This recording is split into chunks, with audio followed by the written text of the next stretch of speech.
Hi friends, welcome to the Shiits and Gigs podcast where we keep the vibe high, the humor gets raunchy, and things get spicy when we talk about food. I'm your host, Meg Davis. Welcome. Thank you so much for being here.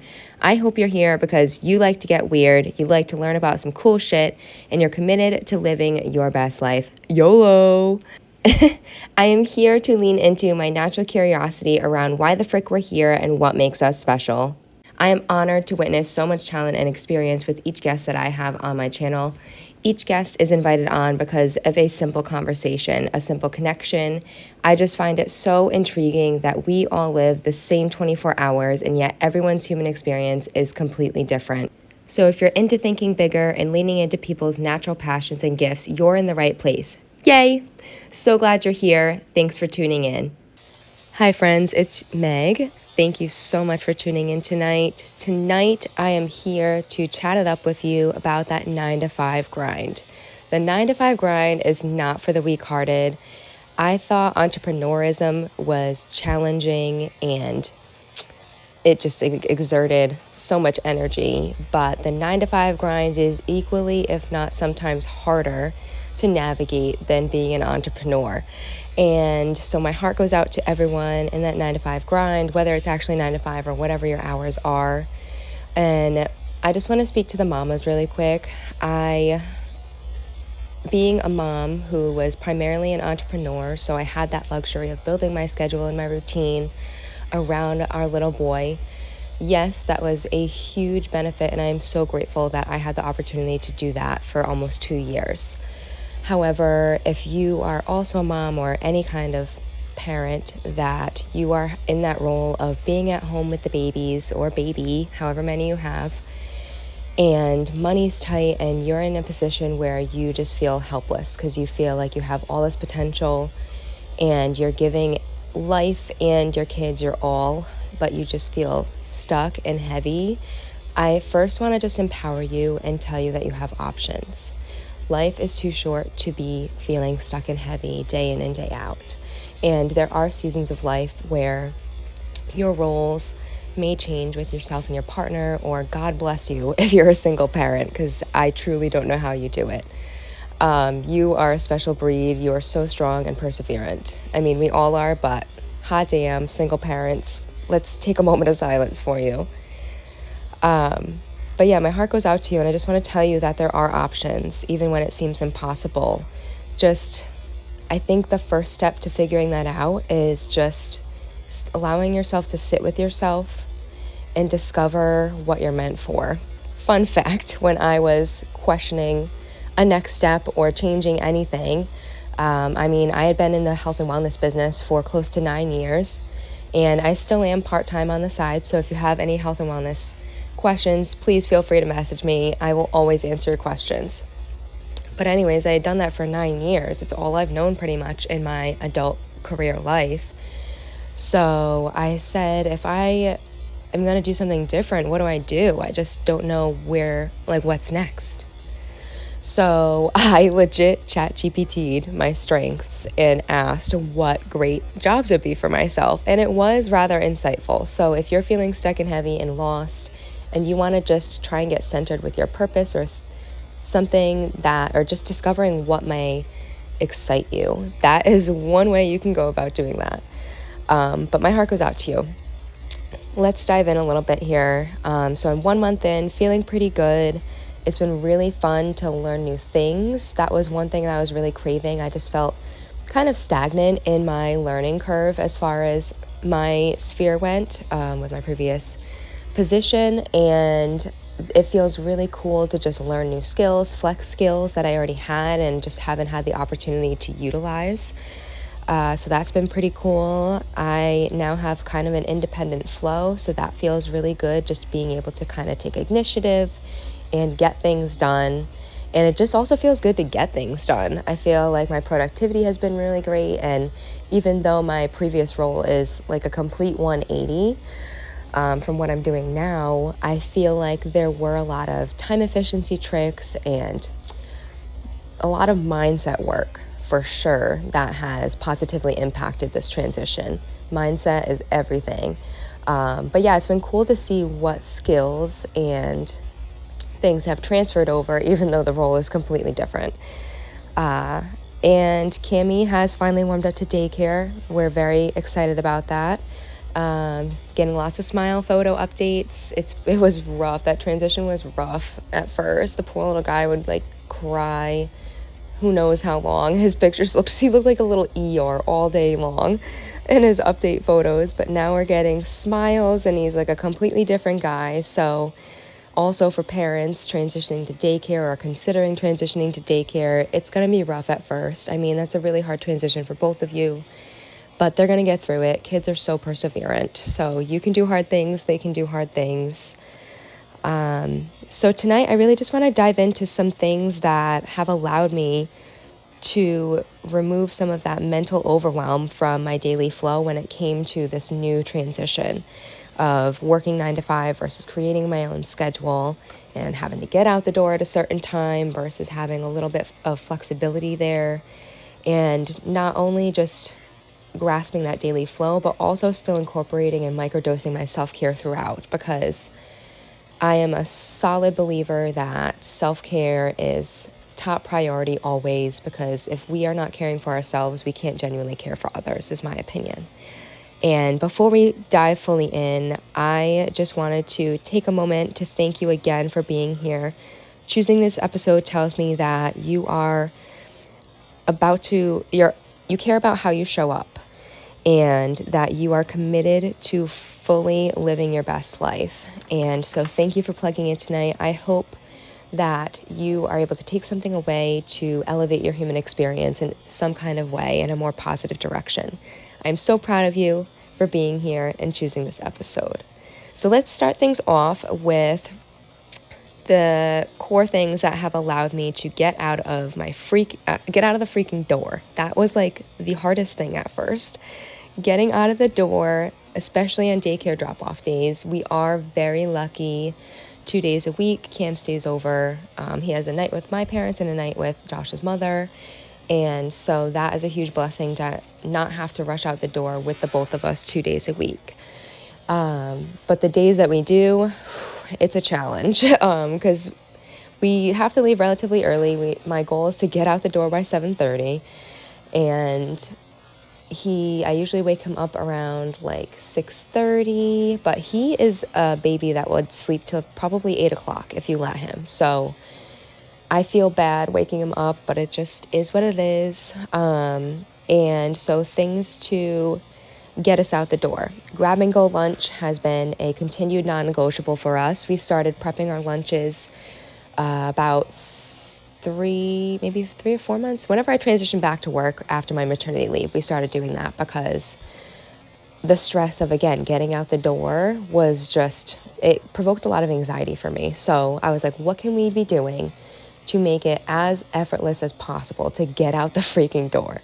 And prepping our lunches was one of those things. So we have been committed to that for probably close to 2 years now. And it has been life-changing. At first, it takes a lot of commitment to schedule that time for yourself every single week. But I'm telling you guys, I maybe spend an hour at absolute maximum. I would say average 30 minutes prepping my lunch for the week. And so that has been a non-negotiable, because then you're just putting it in the lunch boxes and you're leaving. So can't get much easier than that. A lot of it has to do with food, because I really care about the quality of our food and what we're eating and how we're fueling our body. So ensuring that we get that quality and standard with this new transition was something that was really important to me. So something else that we've been doing is prepping a quiche for the week. This is super easy. I use a standard size pie pan, and whether I use a pie crust or not, I cut it into, I believe it's 8 slices. So then it takes care of the bulk of our week. Josh doesn't typically dip into the quiche. He will every once in a while, so it pretty much covers me and then Cammie if he's feeling it. And then more so for Cammie on Sundays, since I have my weekends off now, I've been trying to make it a tradition to do pancakes or some kind of muffin or something on Sundays, and with the intention to have that quality family time, but also thinking ahead with, if I'm going to make pancakes, I'm going to make a little extra and prep them ahead for his breakfast for the week. So just again, thinking ahead to make that morning especially as easy as possible, and kind of pivoting or continuing with the, not pivoting, continuing with the food. Menu chat is something that we do every single week that, again, was kind of tied into with our grab and go lunch that we had started. But Friday nights are typically, I would say 98% of our Friday nights are at home making pizza together, my husband and I. And Cammy too. He's been starting to get involved depending on what time we are able to start the pizza. But we've been doing that, and then when we sit down and relax at some point on a Friday night, we typically will talk about what we're going to eat for the week ahead. And I'm talking like every single meal and every single snack option. So we are crystal clear on what we're buying at the grocery store. This allows our bill to be pretty consistent within, I would say, $25. So if you're looking for a way to budget your groceries better, do a menu chat, break it down, and know exactly what you need to get at the store. Then you're A, saving on time because you're not visiting the store more than once. B, you're not eating things that you maybe are trying to avoid because you already stocked up your fridge with a clear vision. And C, you're going to spend less money because it's just going to be more controlled. I always liked the saying, failure to prepare is preparing to fail. I meant to do my due diligence and see who quoted that, but I did not. So we're just going to let it soak in and be thankful for them saying it. And I am 100% a believer that what you eat has a direct correlation to how you feel. So if you're struggling with like mental fatigue or low energy, you have gut problems, food is the answer for a majority of things. And if you have skin problems, the first thing I would consider is my diet. Like, what am I eating that's not great? Speaking of skin, my skin was terrible. And then when I got my first paycheck, I treated myself to my favorite supplements. I got my collagen, my probiotic, my greens, my herbal tea, my aloe, and my memory armor, which is like a vitamin for your brain. So that one's not going to really have anything to do with what I'm going to say, but I'm pretty sure that's everything. Ever since starting my supplements again and prioritizing those micronutrients, my skin is looking so good. So if skin is something that you struggle with, either message me at megdavis.healthcoach on Instagram so we can chat, or really consider what you're consuming. It shows on your skin for sure. And a power move that has especially made mornings that much easier is packing the car while he's still sleeping. So especially right now in the winter, I can even include our lunch boxes, but typically lunch boxes would come with us out the door so things can stay in the fridge as long as possible. But getting so many bags, there's so much baggage when you're going to work or just anywhere, I feel, but then tie in a toddler and they have like 3-4 bags themselves. So packing the car has been a power move, whether you do it the night before with what you can or do it the morning of, just to, when you're walking out the door, it's you guys and the keys, and it's just that much easier. You're not dropping things or juggling and trying to lock the door while you're holding the baby or whatever. So that was a huge power move. And something I want to talk about next is part of just like a solidified, what I've called a morning anchor. Give yourself 15 minutes in the morning. Everyone deserves 15 minutes a day where it's just for them. There's no one else to think about, no one else to consider but yourself. And I started doing this, it's been a while. I don't know exactly how many months, but I would say pretty close to a year, where I've slowly built up this morning anchor that I'm going to tell you about. And now, with doing what I'm doing, it's about 15 to 20 minutes long, depending on how fast I'm moving that morning. And it's really simple things that allow me to show up for myself in a loving and caring way. It allows me to challenge my mind and body, and it allows me to feel productive and useful. And I started this just because I needed to do something for myself. I just felt so consumed about how I was showing up for everyone else, not including myself. And I was like, something's got to change. I am burning at both ends. I think that's the saying. And something's got to shift here because I don't enjoy the way that I'm feeling. And if pay attention to your body and your mind, people. You know when change is necessary. So change was necessary. And one thing that I wanted to get a grip on was waking up at the same time every day. So at first, when I was first transitioning back to work, because when you're on maternity leave, there is no like, hours don't exist on maternity leave. You're just flowing with the day and your baby and their routine, and you don't know what time it is. So when you go back to work, gaining that like routine is crucial, because that's just something you have no concept of anymore after maternity leave. So I think I started waking up at 6 a.m. And that was like a huge shift for me. Or no, it had to have been earlier than that, because we opened the club at 6. I don't know. I woke up at the same time though. That was the gist. I wanted to wake up at the same time to build consistency for my brain and my sleep cycle. So that was like my first step. And then step 2, or the building block on my morning anchor, was washing my face and applying minimal makeup that just made me feel good. I call it my morning refresh. So waking up at the same time and then doing my morning refresh with my face and my skincare was the first commitments. And then as I started to become more aware of my routine with being back to work, I enjoyed being able to work out, but the days I was at the nutrition club, our parents were taking care of him, and I just felt bad asking to stay for that extra 30 minutes or whatever it was to work out. So I would walk when I could during the day, but I just felt like my movement needed to be more. I felt sluggish and tight, and my back was giving me some problems. So I'm like, okay, what is within my control as far as getting more movement for my body? So I started increasing my walks when I could, and then I started these band work moves that were really helpful during my pregnancy for my lower back and hips. So then I added like this little movement piece into it, and long story short, then I built it. I added the push-ups, and now I do some kettlebell swings, and then I started a headstand because I was missing that mental release from my workout that I used to get when I would have the time to prioritize like 30 minutes to an hour a day to be active. But that's just not where I'm at right now, and I'm really enjoying this.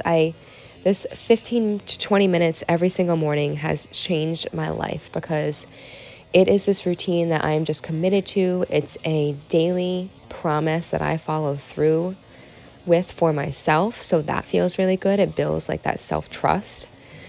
My body feels great. This is the least amount of time I've worked out ever in my lifetime. And I feel like I'm pretty lean for what I'm doing. And I continue to see great progress. I continue to lose weight so long as my eating's on track with this routine. And I don't know, guys, I think I'm onto something. You heard it here first. I'm stapling it as the morning anchor right now. We'll see what happens. But this 15 minutes just allows me to settle in,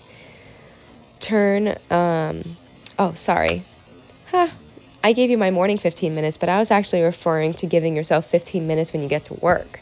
So I guess let's do a slight pivot here. We're still going to embrace the 15 minutes. But we're going to chat about getting to work early. So my father-in-law used to have this saying, if you're early, you're on time. If you're on time, you're late.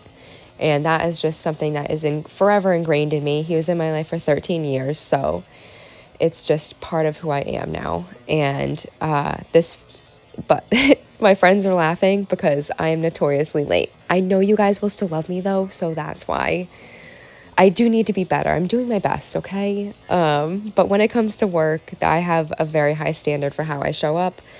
And getting there 15 minutes early allows me to settle in, turn on my computer, open up my email to like let those all download. And then I make myself a tea, just like one small little thing that I treat myself to so that I can sit down, I can be relaxed and just get to it. And something you also want to consider is your workspace. What does your workspace look like? Is it chaotic and crowded? Is it open and spacious? Maybe you don't have a big space, but if there's a lot of clutter, that can kind of weigh down on your mentality a bit. So try and keep things clean. Have pictures of people or things that make you smile around. I think that is so important. You're sitting at this desk for hours on end. You gotta have something to just glance at or consider every once in a while when you're just kind of like in that getting it done mode and you just need a mental break. Just look at your pictures or whatever for a good minute and just stop, breathe, be. I learned that in the Mel Robbins podcast the other day. Stop, breathe, be. Such a great thing. I have it on a little sticky note now. And next, I want to pivot into microdosing self-care at the office. So like I mentioned earlier, if you're not caring for yourself, there's no way you're genuinely caring for others. So when it comes to how you're showing up for yourself at work, I feel like that's so important. First off, one of the first things that I noticed is that people still work through their lunches. I totally understand the amount of pressure and anxiety that is put on people in a 9-to-5. However, you are not getting paid for that lunch. So stop working. Take your break, go in a different room, change your scenery, and take your damn break. That's self-care number 1 at work. Take your break.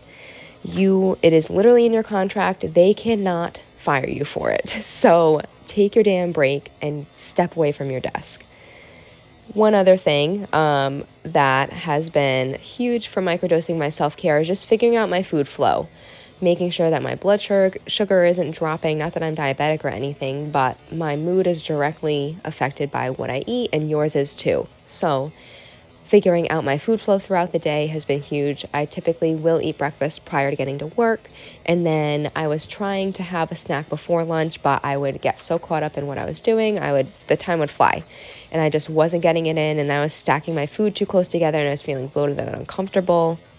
So I just this week started a little alarm that goes off at 10, and I have my little snacky. I've actually been super into kiwi and dark chocolate right now. It is so yum, and studies show that the skin on the kiwi, fun fact, is full of fiber and goodies. So I'm also eating that. However, I got the Sun Gold kiwis only because it was the only option. But I'm glad that was the case because it's not fuzzy on the outside. It kind of is like a thick pear skin. So having my kiwi with some Lily's dark chocolate, it's a sea salt one, so that is so yummy, as my little morning snack. And then I'll have my lunch. I'll take my 30-minute break. And then depending on how I'm feeling hunger-wise, I'll either have a quick little other snacky at work, or I'll have something quick when I get home, depending on also how quick dinner is going to come out. So setting alarm for my AM snack has been a little act of self-care. I already mentioned actually taking my lunch. And then one of the habits that I've built that I absolutely have fallen in love with is taking some laps after lunch.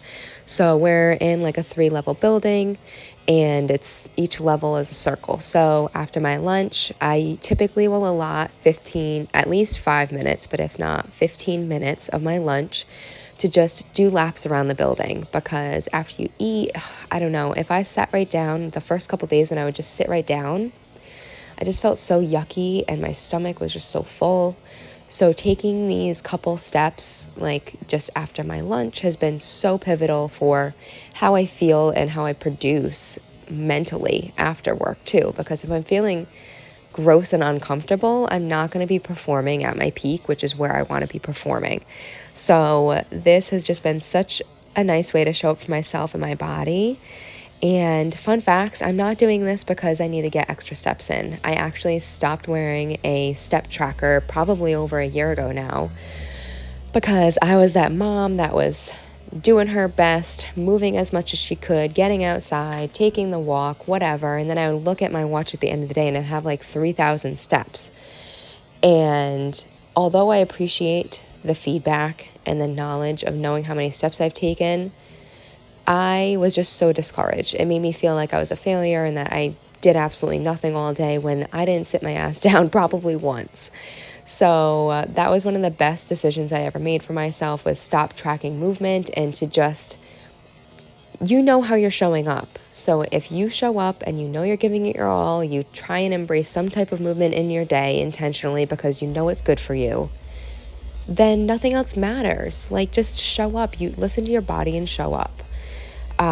So I stopped tracking steps for that reason about a year ago, and I'm loving it. Although I am looking into the ultra human ring, because I don't know if y'all have any tips for getting your period to be on a regular cycle again postpartum, but I have not had a regular period, honestly, since getting off my birth control. And I don't know, still struggling with that, and apparently that has predictors, and I'm excited because I could use some guidance there. One other way I've showed up for myself at work is listening to podcasts. So getting into reading or some type of personal development, or just I just love learning, and I love figuring out how to embrace this human experience to the fullest and live to my fullest potential. So I was struggling though to fit in things like a podcast, or sitting down to read felt impossible. So this has been super cool to embrace this habit while I'm doing some type of work that doesn't require a lot of mental focus. So like filing, paperwork, or whatever, you'll be able to figure it out, what works, what doesn't work. Just try and listen, and if it's too distracting, turn it off and do something else. I don't know. You can listen to it in the car, whatever feels good. And I'll just shout out the couple that have been on my radar the most. Mel Robbins' podcast, 10 out of 10 recommend. She is an incredible public figure and speaker, and just the way she connects with her guests is incredible. And the type of guest she has is just so intriguing to me. These are one percenters, as I would like to call it. These are people who are thriving and striving to do their absolute best in their fields. So really cool guests and really insightful episodes. So those are super cool. And then my friend Amanda, the psychic medium that I did an episode with a couple episodes ago, she had recommended The Higher Self with Danny Morse. And for those who listened to the episode, if you look at this podcast up, Higher Self with Danny Morse, Morell, not Morse, Danny Morell. It's freaky that there is a butterfly in the top left corner, so feel free to listen to that episode if that comment intrigues you, but very interesting. His podcast is around getting rooted in spirit and spirituality, and again, just enhancing that human experience through positivity and knowledge. Another way you can show up for yourself is just simply staying hydrated, making sure you're drinking your water. Ideally, it's recommended that you consume half your body weight in ounces. And yeah, I think those are the couple simple ways that I show up for myself at work. Just getting there 15 minutes early so I can make my tea and settle in, set an alarm for my AM snack, actually taking my lunch break, doing my laps after lunch, and listening to these podcasts and staying hydrated. And then I just wanted to wrap things up. I wanted to just touch upon a couple things that have made balancing at home a little easier. So during the work week, we only really get maybe an hour with Kimmy in the morning and 1 to 2 hours tops before he goes to bed at night. So we're only getting to see our little boy for like 3 hours a day, which is so hard. And my heart goes out to all the parents out there that are also navigating this work schedule. And we just really felt this drive to make those hours count, because that's such a little piece of their day that they're getting to spend with you. Why not be fully present for it? So putting our phones away have been a huge part of that commitment. And because we are so intentional with that time that he's awake, taking that time for myself first thing in the morning before he is awake for that morning anchor is huge, because then it allows me to just decompress, have that time for myself before I'm turning on that mom mode. When you first wake up, your brain, I feel, is not ready for mom mode or dad mode, whoever you are. It's just not ready. It needs to warm up a little bit. You need to take that time for yourself. At least that's my personal opinion. I don't know. But if you would like to dive further into that morning routine, definitely go back into the episodes and watch number 48, Microdosing 20 Minutes of Self-Care. Or if you want to chat with me personally, I'm happy to help you build a morning routine. You can message me on Instagram at megdavis.healthcoach for either connecting on morning movement or whatever may be part of this episode that really connected with you and you maybe want some more guidance with. I'm happy to have the conversation. I would love that. If healing your relationship with food is on your 2025 bingo card, definitely listen to episode 76. And I think that's where I'm going to end it, guys. This episode was made for the 9-to-5 grind. And I see you. I believe in you. You are doing hard things. You are worthy of feeling amazing and finding joy in each day. I am so proud of you for taking the time to listen to this. I'll talk to you soon, friends. Toodles.